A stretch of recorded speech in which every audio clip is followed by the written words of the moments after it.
আমার খুব আশ্চর্য লাগে রে বাপ।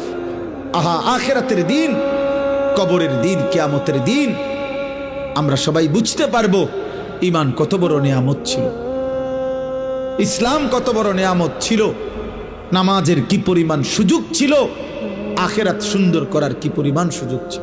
একটা লোক কাফের, হিন্দু, বৌদ্ধ, ইহুদি, খ্রিস্টান, তাকে জাহান্নাম থেকে বাঁচতে হইলে আগে তাকে ঈমান আনতে হবে, তারপরে ইবাদত করতে হবে।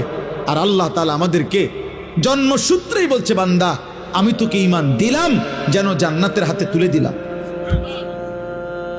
সেই আমরা যদি কদর না করি, আমাদের কাছে যদি এটা কদর না হয়, আর কি হবে? এই জন্য রাত গভীরে আমি আর লম্বা করতে চাচ্ছি না, আমি সমস্ত যুবক ছেলে তোমাদের কাছে এই 5টা আয়াত বাবা আপনাদের কাছে তর্জমা করি। শুধু একজন হোক, একজনই যদি মনোযোগ দিয়ে